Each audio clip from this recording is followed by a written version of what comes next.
Welcome to the Storytelling That Sticks for Business and Life podcast. I'm your keynote, TED Talk and story coach, Doug Stevenson. In this podcast series, I'm going to share with you some simple and practical storytelling techniques and hacks that'll make you stand out from the competition so that you can get paid to speak, or to give a TED Talk that goes viral, or to simply tell your story in a way that makes a difference in the world. You'll learn how to choose, craft, and deliver stories that stick. Personal stories from your amazing life, business stories, leadership and sales stories, stories that are marketable and memorable, stories that sell you and your product or service. My job as your virtual keynote and story coach is to help you design and deliver stories and speeches that get people to do what you want them to do, or to consider a new perspective. If you're serious about using storytelling to advance your career, to get paid to speak, or simply to get your message across in a more engaging and compelling manner, this podcast is for you. All right, well, let's get started.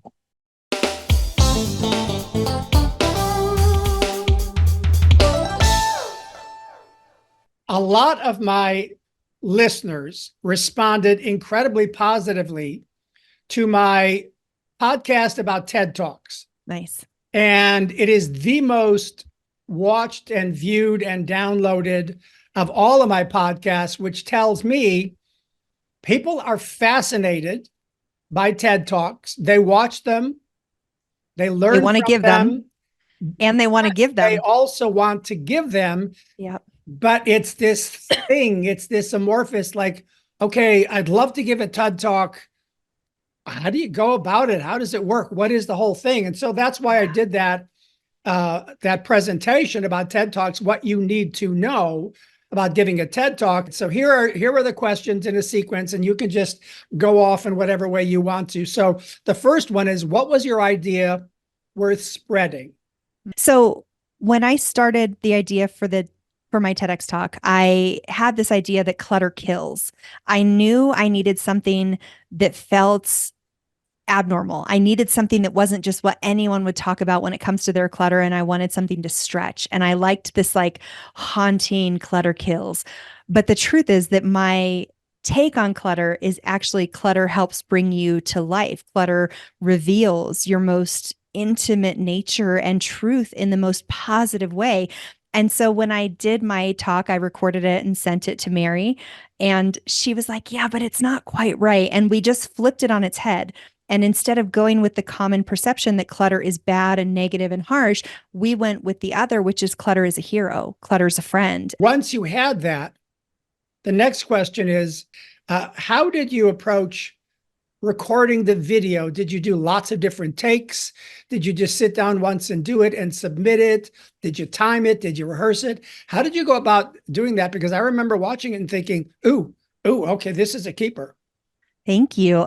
So I was living in Carmel, California at the time, and my ex-boyfriend, who was still a dear friend, his dad was super into AV, and they had a green screen room essentially. And I said, hey, do you guys mind shooting me for this TEDx audition that I want to do? And so I basically had written the talk, had memorized it loosely. I'm not a very strict memorizer. I like to have an outline and just see what's there. I like to leave room for the magic. And I went to their house. I went down into the basement, into the green screen room. He shot me. We did it in one take, in and out. But I will say I'm a little bit of a unique bird in the fact that I used to be an actor, as I know that you did as well. So I have a lot of comfort in front of a camera. I have a lot of comfort with a script. I've got a lot of ease in when I'm presenting. And so it just, and I think the other thing too, is that I am just so clear on what I'm here to share. I'm clear on who I'm here to help, why I'm talking to them, what I want them to get from it. So even if you took my script and ripped it up, I could step in front of a crowd of 3,000 right now and just talk because I feel so connected to my purpose and my calling in this life. Well, that's interesting because you say that I was very, very clear in my purpose. Had you been speaking about this prior to submitting this TED Talk? Had you given this talk in front of audiences and kind of honed it over time? No, I had been a member of Toastmasters and I had spoken on lots of different facets of clutter. The tricky thing with being a business owner who speaks, it's slightly different because you're trying to always drive business back to your business. You're trying to give lots of value and be of service. But this was different because I knew, as we all know with TEDx, that my stakes had to be my stakes had to be through the roof. It had to be very high, very powerful. It had to be different than anything else that was out there. So I hadn't given this talk before. In fact, I had been put in touch with a TEDx speaking coach in San Diego who very generously mentored me in writing the talk. And I think we took a couple of weeks to write it. But the truth is that what I created with him transformed radically when I started working with you and Mary and the TEDx Tucson team. And when people ask me about TEDx in general, one of the first things that I say to them is I say, you have to know what your idea is. Like, what's your idea worth sharing? It's not about being a good speaker. It's about having a clear intention of what you're here to share with the world. And secondarily, find an amazing community like the one in Tucson, because I have seen people who've done TEDx's in a cafeteria with horrible lighting or bad recordings or no sound. And I was so blessed to be with you all. You held me accountable to the level that I like to be held accountable to, which is right out of my comfort zone. I don't need you to be nice and tell me I'm a good speaker. I want you to know what I'm capable of and push me to my limits in the best possible way. And I really feel like you and Mary did that. And you gave me a beautiful product to leave with. I have this wonderful talk that has gotten 250,000 views and gives me so much credibility and gives me so much of a platform to stand on, more so than the 30 plus TV shows that I've appeared on as an expert, because the TEDx community is so respected. Yeah, it really is. It's a badge of honor to be able to say I've done a TEDx talk, but also the fact that you've had 250,000 views. Let's talk about that a little bit, because a lot of people, they do a TEDx talk, they get a good video, and not all people walk away from a TEDx talk with a video at all, which is something that I talk about in my podcast on TED Talks. Is like, don't assume that all TEDx's are equal and that you're always going to walk away with a quality video. You did, because we had a really professional production. How did you leverage it? How did you manage to get it up to 250,000? Did you work it? Oh, I worked it. I worked it so hard. I worked it like it was my job. The minute you have material like that, you need to be ready to hit the road with it. Now, what I did that wasn't great. So, how will I put this? So, when you do big promotion of yourself through a TEDx or a TV show or anything like that, it's really important. Of course, now we're on social media. We can talk about it. You promote it, you cross-pollinate, you call, I remember I called Toastmasters and said, hey, I just did a TEDx talk. Do you want this? It becomes a calling card. You start to find your way into other avenues where people are very interested in you as a TEDx speaker, you as an expert. And so I was calling magazines and getting cover stories, and I was getting interviews and podcasts, and that was really great. Now, here's what I didn't do as well. I almost did it, but it wasn't totally there. I didn't have all of my back end set up to receive the inflow that would come, meaning that I had like a contact form. And this was a few years ago. So we're going to be gentle. I'm going to be gentle on myself. But it was, I had a contact form where people could sign up and join my mailing list. But what you really want to have is you want to continue to give away free information. You want to have what they call lead magnets, free gifts that you give to people. Hey, I'm going to give you a free copy of my book. I'm going to give you this free checklist if you sign up. Because what ended up happening is that when my TEDx talk got the biggest hit, and I don't know where it came from. That's the funny thing with having these big promotional things. Like yesterday, I had an NPR episode re-air live, and I was getting messages from all over. I had like 100 new subscribers in an hour. It was like, I was like, something just hit. But you want to be ready for that, because when you start getting that attention, people look for you. You want to be easy to find. You want to have free things that you can give to them so that you can get them on your mailing list. And I didn't have all of that as dialed in as I could have when it first came out. And so we're talking about thousands upon thousands of people looking for me. And it would equate to maybe some subscribers, but I wasn't really getting them where I needed them. So that's one thing that I've adjusted greatly, having walked that path and noticing that I didn't get as much of an ROI for my own business as I could now. Whereas now I have evergreen programs people can buy and they can join my mailing list, and I have virtual offerings, and there's so much there for them. I don't have to touch. I mean, I made so much money yesterday just sitting at my desk because I had those things in place already, knowing that there's lots of promotion that's happening even when my hands are off my business. Yeah, you're talking about the back end and making sure that your back end is there Hugely. so that when people start coming to you, you know what your offerings are, you know how much they're going to cost, what your price point is going to be, you know how to monetize that. And I think a TEDx talk, I talk about TEDx talks going viral. Well, people think viral is like 10 million. 250,000 is kind of viral enough to really transform your business. And I speak on a niche topic. I talk about home organizing and more specifically the emotional back end of home organizing. I'm not for everyone. I mean, that was the interesting thing with the NPR. The exposure was huge, but they were not my ideal audience. So you get big exposure, but maybe not to your ideal person. So the more niche that you can speak on in your TED Talk, the more clear you are about who you are in your industry and what you're here to give, the more that the right people will find it. I don't need everyone to see my TEDx talk. I need the right people to see my TEDx talk. And that goes into the planning process of what am I speaking about? What are we going to call it? Who are we serving? Who am I talking to? And I think that's worth mentioning too. When you're writing your TED talk, when you're delivering the TED talk, you're not speaking to an audience of 500. You're talking to one person. In an ideal world, you are talking to one human, making eye contact with lots of different people, but you are talking to the one person who needs you the most. And that's what makes a big difference when it comes to creating something that's going to continue to have an impact in your life and the lives of the people who watch it.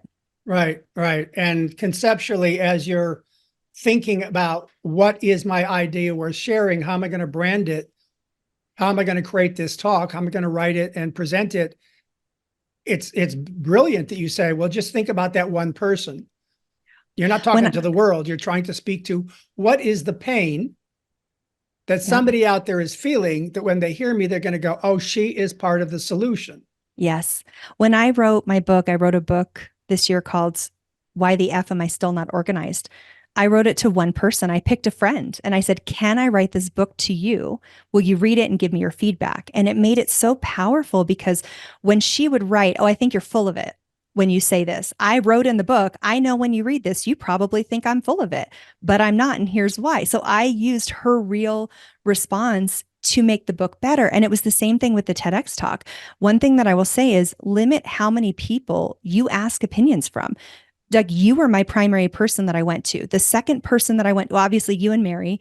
And then the second person that I went to was a friend named Adam. And Adam does storytelling for corporations. That's what he does. Very similar to you, but in a different genre. He does it for wildlife films.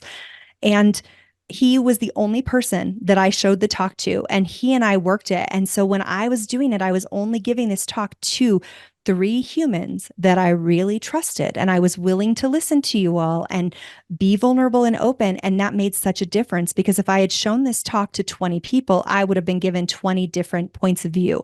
And instead, I got the 3 most qualified, powerful opinions that made my talk really, really great. When I was given the opportunity, because I've done 2 TED Talks, and both times they offered me a coach. And both times when I had my first meeting with a coach, they both said, I can't help you. You know more about this than I do. You're way beyond me. And I realized, oh, TED organizations grab anybody they can and call them a coach. And they tell them, you're going to coach this person. And a lot of times they're not even professional speakers. One of them was a university student. I was really fortunate because you were a TEDx coach and you have so much experience. The gentleman who helped me write my talk initially, he was a professional speaker who had a lot of experience. Adam had a lot of experience telling stories on television. And I have this general belief, I want to be the worst person in the room. In fact, if I enter a room where I am the best there, I look for another room because I want to stretch and grow and I want to learn. I don't feel knocked down when someone is better than me. I feel inspired. And so finding someone like it was so great. And it was difficult doing it from afar. But the truth is, I just came to town anytime we had a rehearsal or something was going on. I'm grateful that I lived close enough and my family was in Tucson so I could do that. But it, you know, being able to work this and I tell people like, so I don't memorize my keynotes that I give. I don't memorize. I have my slides. I know where I'm going. I know my stories. I know my deal. But this TEDx talk, I knew when I was breathing. I knew when I used the word the. I watched that and I was like, crap, I really messed that one word up because it was so fine tuned. And for all the speaking I've ever done, this was the only one that made me feel really nervous because the stakes were so high. I remember 2 weeks before we went, I got hit with a panic attack. And I've never had, I mean, literally, I'm not joking, Doug. You could say, Star, walk through that door. There's 3,000 people. I'd like you to give a talk on a topic that will tell you the minute you hit the center of the stage. I'd be like, great. And I'll walk out and do it and kill it. And it will feel great to me. But for some reason, 2 weeks before, I had like so much adrenaline, so much. It was just, it felt like what it really felt like is to give a TEDx talk you have to push yourself and grow in a way that most other speaking opportunities don't require of you because their intention is so clear. So it pushed me to a place that I didn't know I had within me. And I am so grateful that it did. Well, one of the things I think, because when I did my second TEDx talk, I took it really seriously. And having already been a professional speaker for 15 years, maybe 20 years at that time, I worked harder on that 10 minutes than I'd worked on anything because it's only 10 minutes. Well, that's And the it's going thing. to be video recorded and go out into the world. And it's a TED Talk. So it has a branding that nothing else has. And therefore, the stakes are potentially way higher. And so, yeah, we take it way more seriously. Well, So, yeah, and there's that's the going to be thing. nerves. If I do a keynote for an hour, I've got a lot of time to mess up, to bring you guys back in, to fix things, to play, to add. I have time for that. So you all were very generous. You all gave me the closing position, which is Right. so powerful. And you gave me 14 minutes, which was unheard of because no one else got 14 minutes. And it was just, I mean, I knew what power I had, but to take a lifetime of purpose, calling, intuition, information, and try to distill it into 14 minutes is insane. It's so hard. It's so much harder to speak to a smaller audience and so much harder to speak to a smaller amount of time. It will push you in ways, even as professionals, we know, there's no editing. It's just, it is what it is, and you're going to give the best you can. And you have no control over it at all. It's just going to live in its world without you. Yeah, I think that's one of the main reasons why it's really helpful to have a supportive coach before getting you prepared so that the entire history of the coaching leads into the day of. Yes. And on the day of, the coach can also be there to just hold your hand or look at you or give you a hug and be supportive. And now And I knew I could trust you. Yeah, I felt safe. Like I knew that if I was wearing something that was inappropriate, you were going to tell me. I knew that if I was saying a line that was wrong, you were going to tell me because we had the same goal. You were helping to support my goal in having this idea out in the world. And that, I mean, you want someone who's invested in your idea and who has the experience and the chops to help take you to the next level. Like some of these things are tricky. Like as speakers, we need to have ensembles ready that we know work without thinking about it. I wasn't at that point in my career to be able to do that.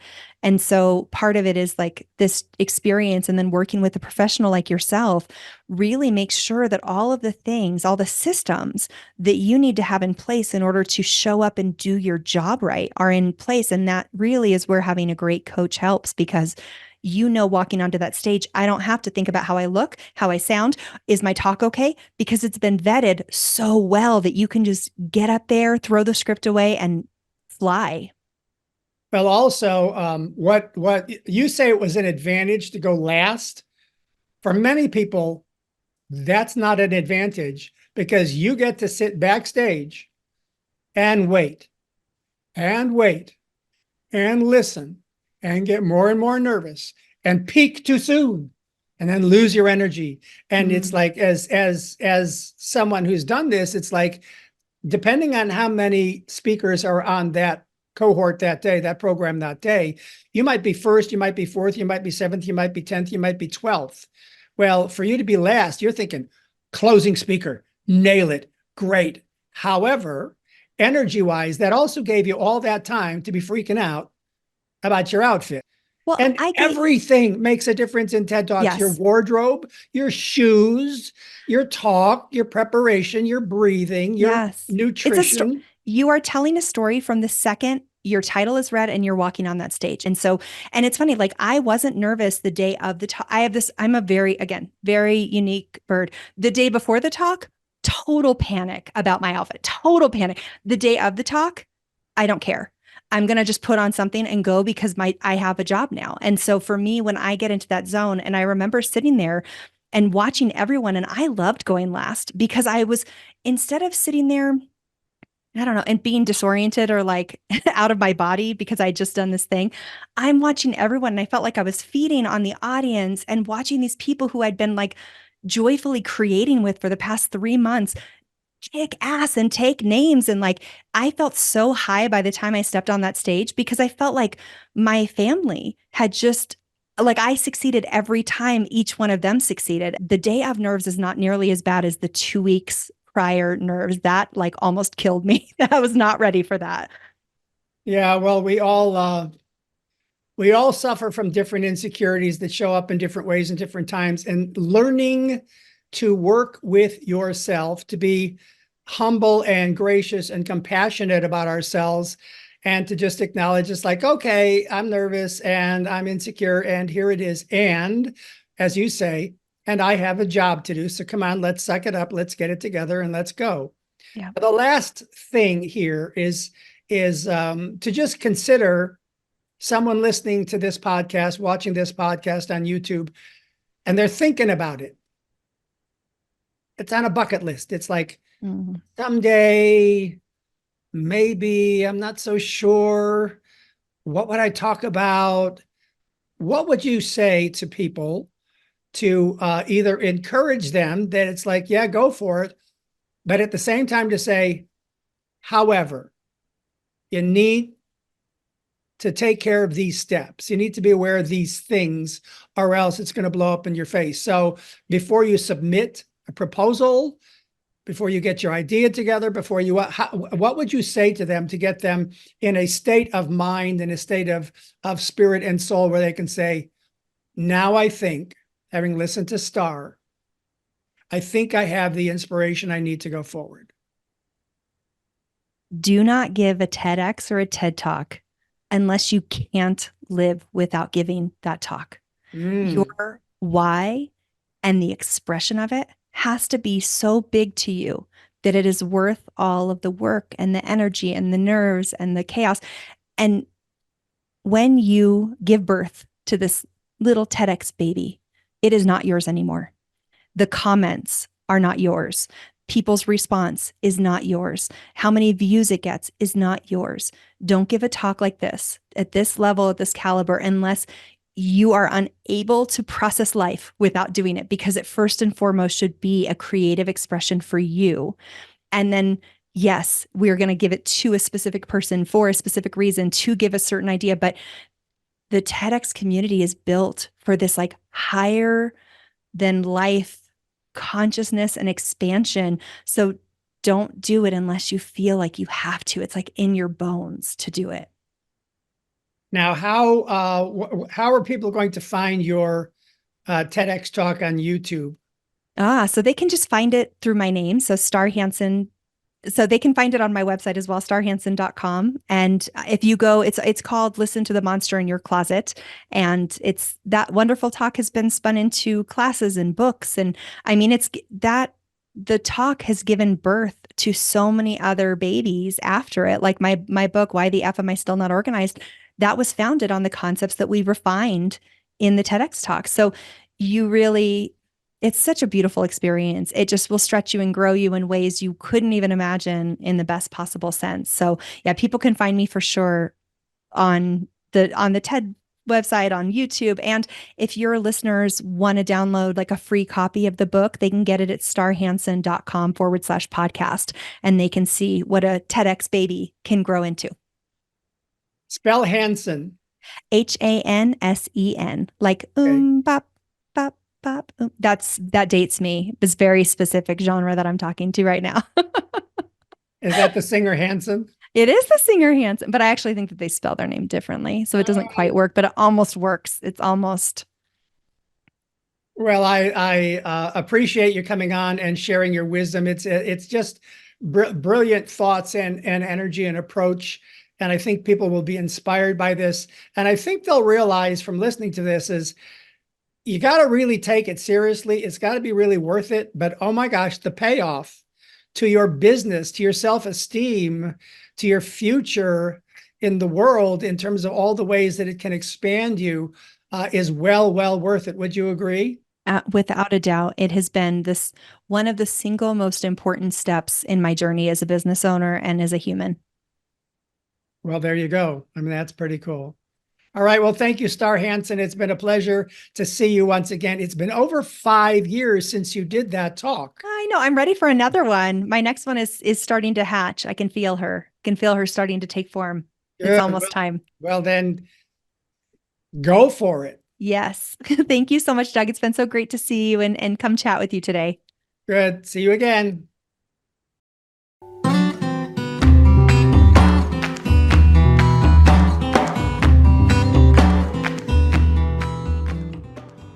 All right. Well, that's it for this episode. If you feel that you learned something valuable today, something that you can use that will make your stories stick, stories that make you and your business memorable, marketable, and monetizable, there are 3 things I'd like you to do. First, click on the follow or subscribe button and leave a review wherever you listen. And second, share this podcast with your friends and coworkers, your email list, and on social media. And third, connect with me on LinkedIn. And when you're ready to get serious about taking your stories to the next level, or if you have an important speech, presentation, or TED Talk coming up, or if you want some guidance on how to make the transition to becoming a professional speaker, let's schedule your free 30-minute coaching session where we can get to know each other and see if we're a good fit. And as always, I'd love to hear from you with your questions and comments. Let me know that you're out there listening and learning. You can send an email with your questions, comments, and suggestions to Deborah@DougStevenson.com. That's Deborah, Deborah, @DougStevenson.com. Hey, thanks for listening. Until the next episode, I'm Doug Stevenson.